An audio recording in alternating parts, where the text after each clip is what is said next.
Cześć, witam Was na kanale Smart Test. W dzisiejszym odcinku chciałem Was zaprosić do recenzji dekodera DVB-T2. Jest to dekoder Deco TV Mini. Jak może większość z Was pamięta, w ubiegłym roku marka Deco wprowadziła na rynek również dekoder DVB-T2, ale wówczas był to dekoder pudełkowy, czyli taki, który możemy postawić pod telewizorem. No i ten dekoder cieszył się bardzo dużym zainteresowaniem, głównie ze względu na dobrą jakość wykonania, ale też świetne oprogramowanie, które zostało bardzo dobrze dopracowane.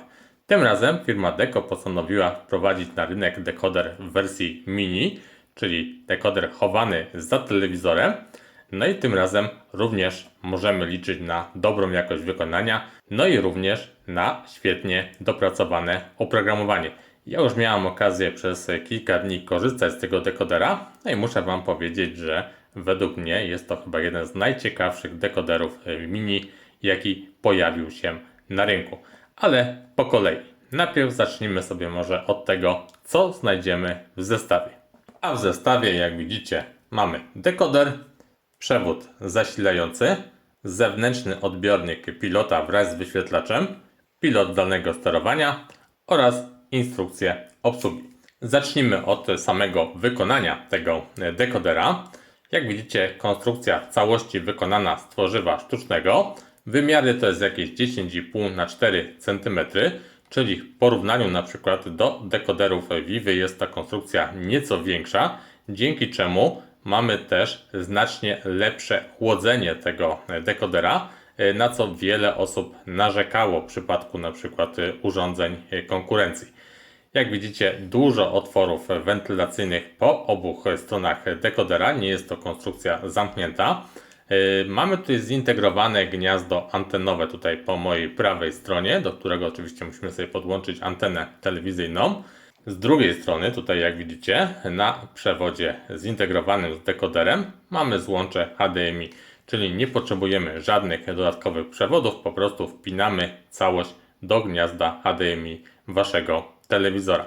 Jeżeli chodzi o złącza, jakie tutaj ten tuner posiada, to na tej krawędzi mamy złącze zasilania, następnie wyjście na pilota zdalnego sterowania i po drugiej stronie w tym miejscu znajdziemy złącze USB typu tutaj 2.0 do podłączenia jakiegoś dysku zewnętrznego lub też na przykład anteny Wi-Fi, która by mogła współpracować z tym dekoderem. I tak naprawdę to jest wszystko. Jedyne, czego mi tutaj brakuje, to drugiego wejścia USB, na przykład do podłączenia równoczesnego dysku zewnętrznego i anteny Wi-Fi. Sprawdzimy sobie pod koniec recenzji, czy ten dekoder na przykład będzie działał z hubem USB, bo tego jeszcze nie sprawdzałem. Jeżeli tak, no to oczywiście ten problem nie będzie aż tak dotkliwy.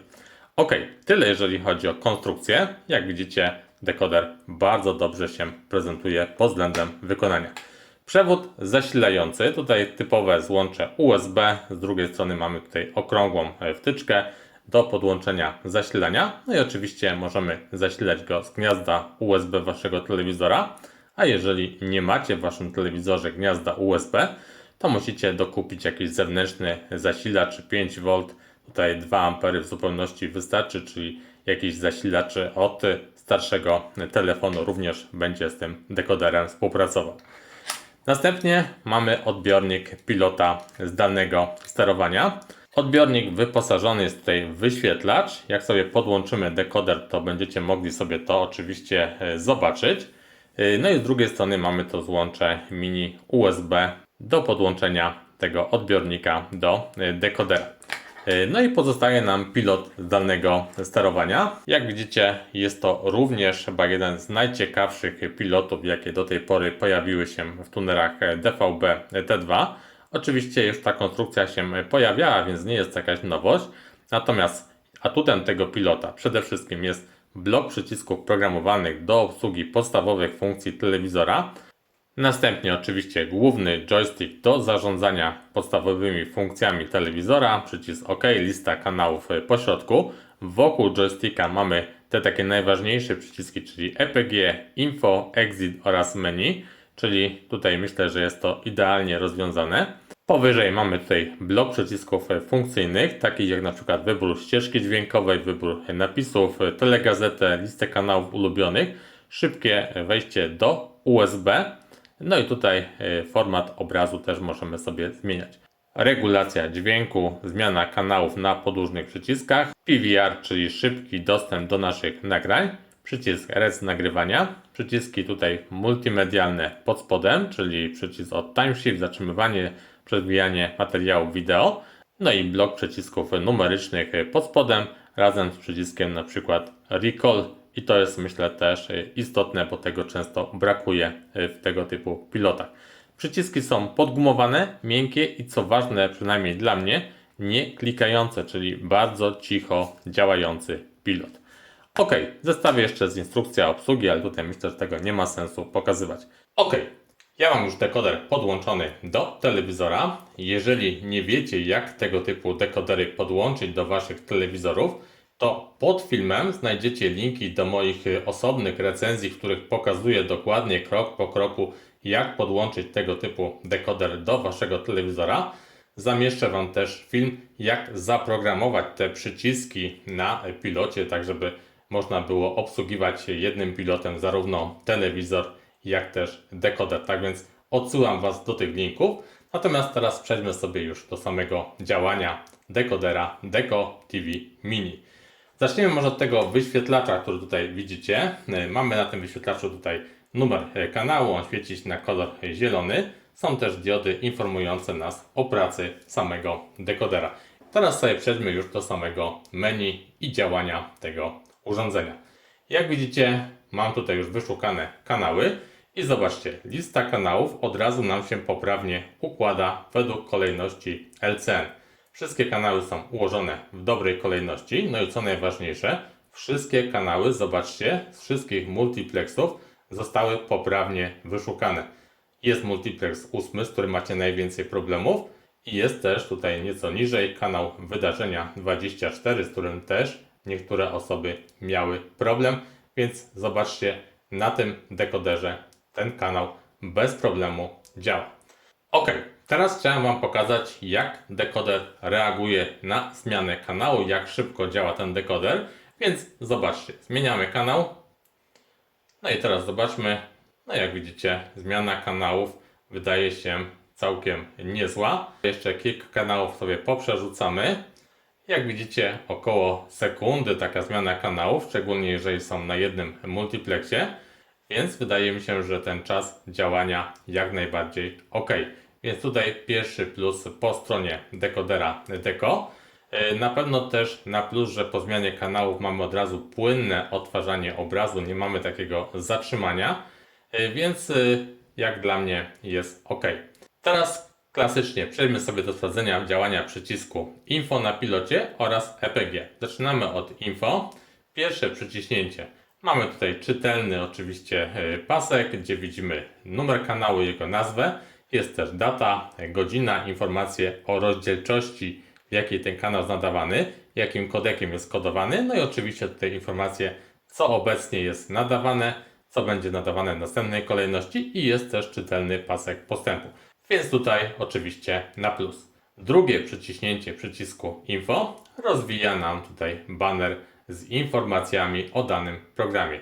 I tutaj również bardzo dobrze, ponieważ jak widzicie mamy reżysera, mamy rok produkcji, mamy opis danej pozycji, czyli wszystko jest bardzo czytelnie, polskie znaki bez problemu wyświetlane, dużo informacji. Możemy oczywiście, jeżeli by tych informacji było nieco więcej, to też przewijać strona w dół, strona w górę, więc też kolejny plus. Trzeci raz przyciskamy przycisk Info i mamy informacje o sile i jakości sygnału.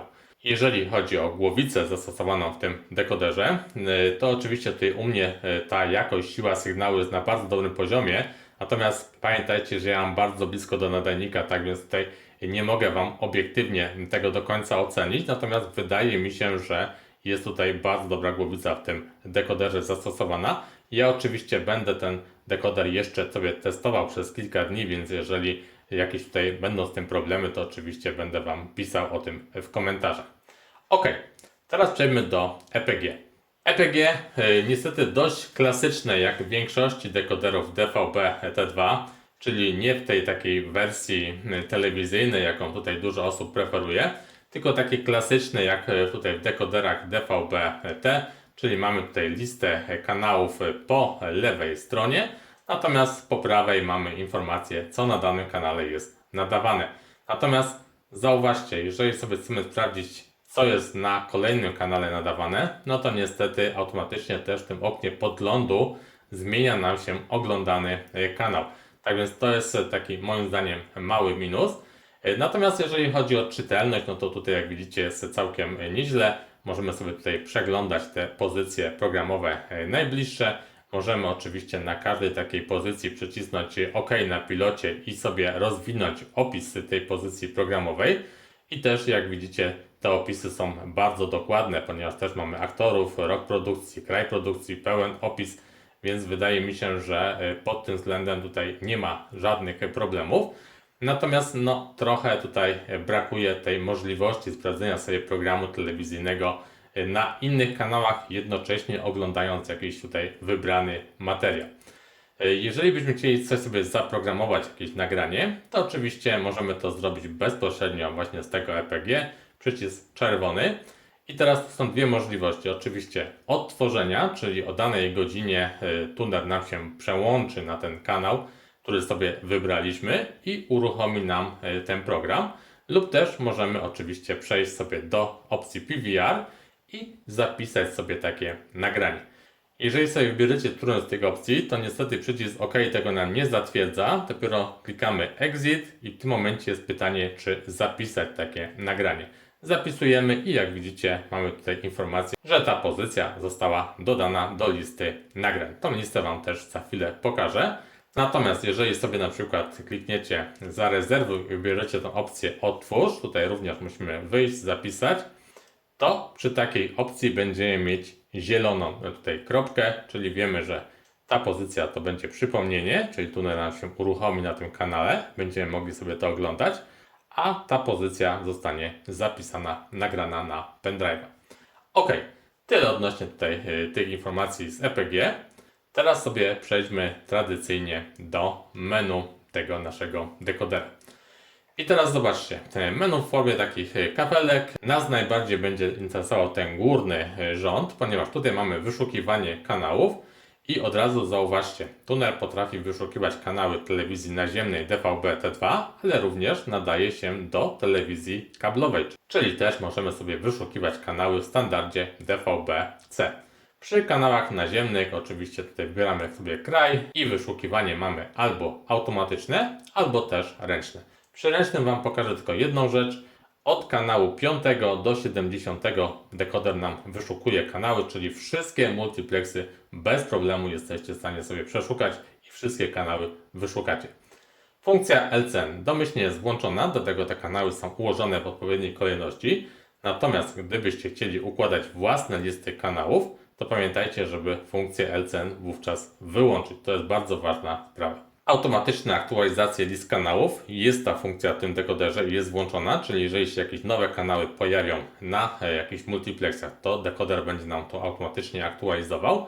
I możemy też włączyć, wyłączyć zasilanie anteny bezpośrednio z tego dekodera. To też jest ważna sprawa, szczególnie przy tego typu urządzeniach. Wyjdźmy sobie teraz do drugiej zakładki, edycja kanałów. Tutaj Wam tego nie będę pokazywał, ponieważ widzieliście to dokładnie już w przypadku moich poprzednich recenzji, czy to urządzeń Deco, czy też innych producentów. Możemy tutaj oczywiście sobie usuwać kanały z takiej głównej listy. Możemy je przesuwać miejscami, to jest ta pozycja druga.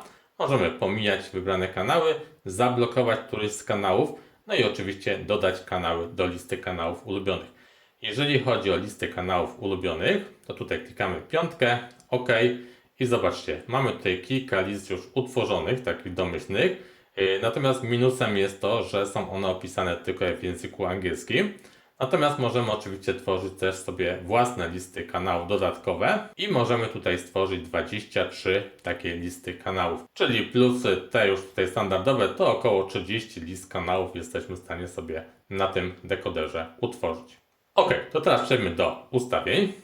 I tutaj mamy wybór języka, ustawienia odnośnie obrazu. I tutaj rozdzielczości od 480i do tutaj 1080p przy 60 Hz jesteście w stanie wybrać. Następnie współczynnik TDV, czyli 16:9 lub też 4:3. Tryb proporcji, tutaj tryb automatyczny, ale może być też wybrana panorama, panscan, no i ten tryb automatyczny. Tryb głośności ogólny lub dla danego kanału. Wyjścia SPDIF HDMI, tu mamy dekodowanie dźwięku AC3. Możemy też włączyć sobie obejście AC3 lub też AC3 Auto. Ustawienia OSD. I tutaj mamy przeźroczystość i też czas wyświetlania takiego OSD.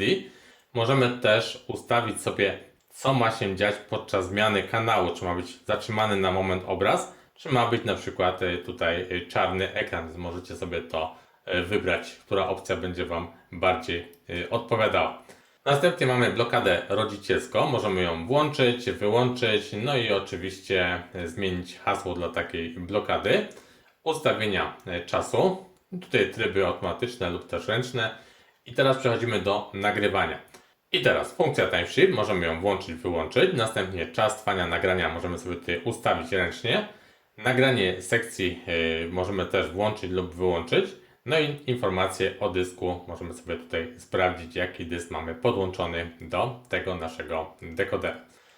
Następnie ustawienia timerów, czyli tutaj mamy nasze zaprogramowane pozycje. Pamiętacie, że ustawiliśmy jedno nagrywanie, czyli opcję PVR i jedną pozycję do odtwarzania i to wszystko tutaj możemy na tej liście sobie przeglądać.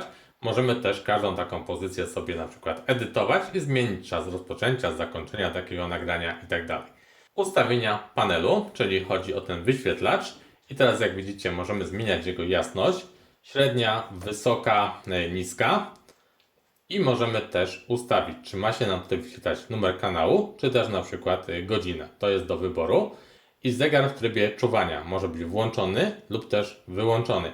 Natomiast jeszcze raz przypominam, że w przypadku dekoderów mini, czyli tych zasilanych z gniazda USB telewizora, jeżeli wyłączycie telewizor, to automatycznie cały dekoder zostanie wyłączony i również ten wyświetlacz nie będzie się tutaj wyświetlał. Więc jeżeli zależy Wam na tutaj wyświetlaniu godziny, na przykład w trybie czuwania, to oczywiście będziecie musieli zaopatrzyć się w zewnętrzny zasilacz i w ten sposób sobie ten dekoder podłączyć. Ostatnia zakładka w tym górnym rzędzie to są aktualizacje oprogramowania. Aktualizacji dokonujemy poprzez USB, czyli pobieramy soft ze strony producenta marki Deco, następnie wgrywamy go na pendrive'a, no i z tego miejsca sobie aktualizujemy oprogramowanie urządzenia. Mamy tutaj też opcję przywracania urządzenia do ustawień fabrycznych, no i możemy zobaczyć sobie informacje o systemie. Na chwilę obecną jest to właśnie taka wersja oprogramowania zainstalowana w tym dekoderze. Drugi tutaj rząd to mamy oczywiście aplikacje multimedialne, aplikacje, które będą Wam działały dopiero po podłączeniu do dekodera karty Wi-Fi i wówczas będziemy mogli korzystać właśnie z pogody, z aplikacji YouTube lub też dostępu do telewizji poprzez IPTV. Trzeci pasek to są właśnie zakładki odnośnie nagrywania, czyli PVR Media. Tutaj będziemy mieć nasze nagrania, o tym Wam powiem jeszcze za chwileczkę.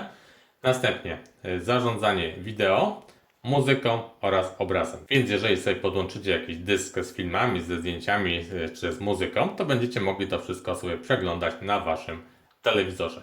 I tak naprawdę to są wszystkie ustawienia tego dekodera. Jeżeli chodzi o te aplikacje sieciowe, to jeszcze na koniec tego materiału spróbuję jakąś kartę sieciową podłączyć i pokażę Wam, jak to jeszcze będzie działało. Ok, teraz wracamy sobie do naszej telewizji i zobaczmy sobie działanie funkcji Time Shift oraz nagrywania. Funkcja Time Shift to oczywiście przycisk czerwony na pilocie. Zatrzymujemy materiał. Jak widzicie, czytelny pasek, tutaj czytelna ta oś czasu. Trwa nagrywanie materiału na żywo i teraz w każdym momencie możemy oczywiście odblokować i oglądać materiał od momentu, w którym go zatrzymaliśmy.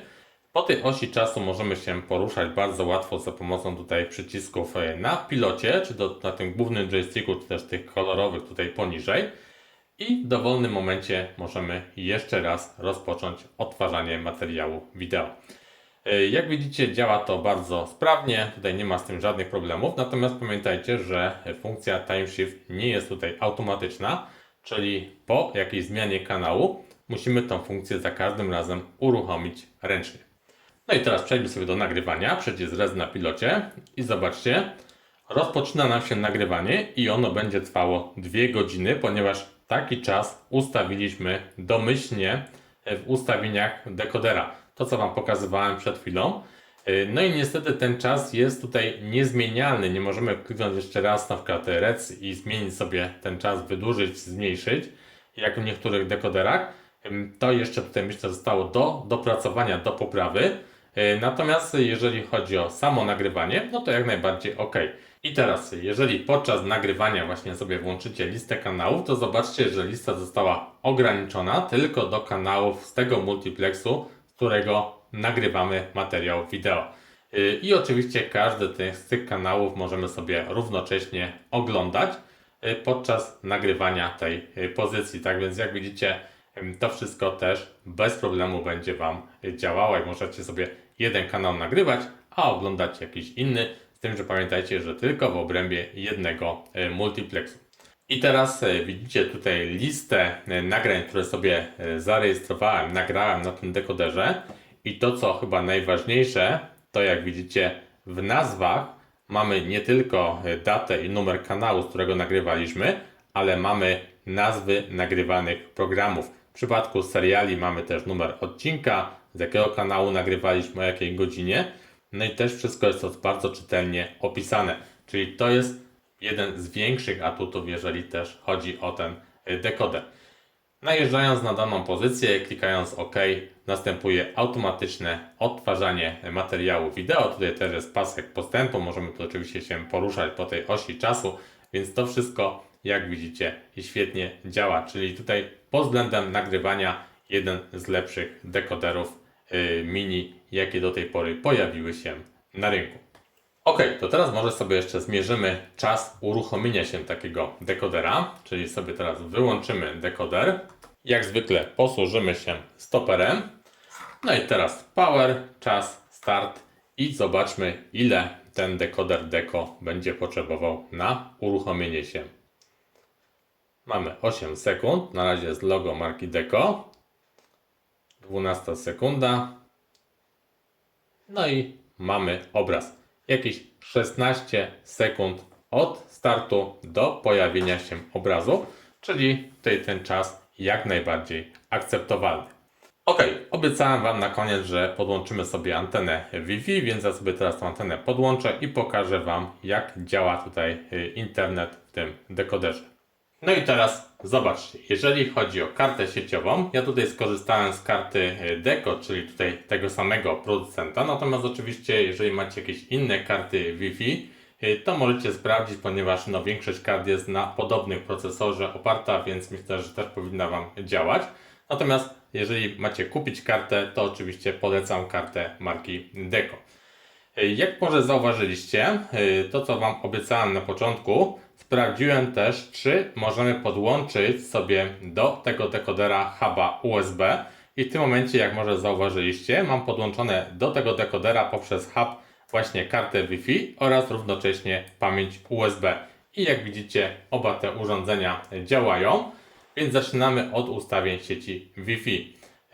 Przycisk zielony skanowanie i wówczas wyszukują nam się wszystkie dostępne sieci Wi-Fi w okolicy. Następnie OK.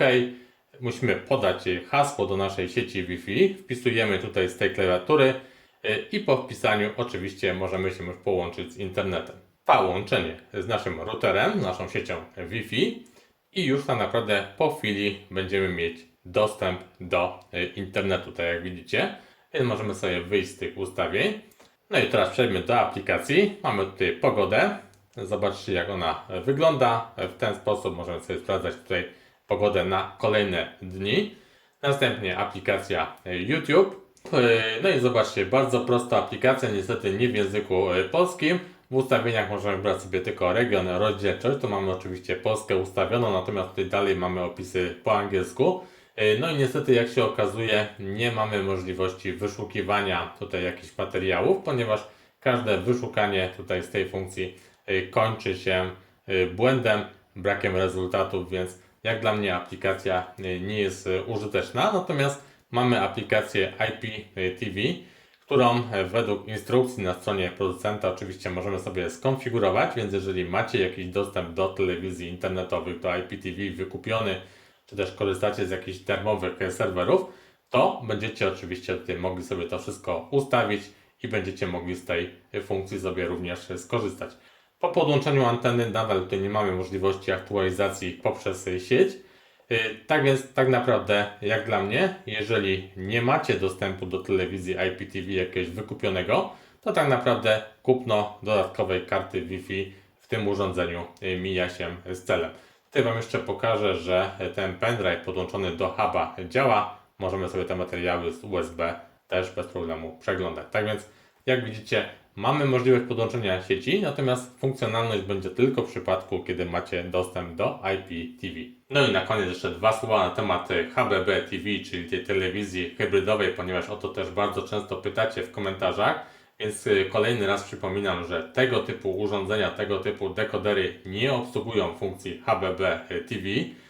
Tak naprawdę, jeżeli chodzi o tunery DVB-T2, to na rynku mamy tylko dwa modele, które tą funkcję obsługują i są to modele, które kosztują już powyżej 300 zł, więc jest to zupełnie już inna półka cenowa, zupełnie inne urządzenia. Więc pamiętajcie, że w przypadku właśnie tych prostych dekoderów DVB-T2, czy to pudełkowych, czy też właśnie w formie sticka, nie mamy obsługi funkcji HBB TV i tutaj zakup żadnej anteny Wi-Fi i tego typu rzeczy tego nie zmieni.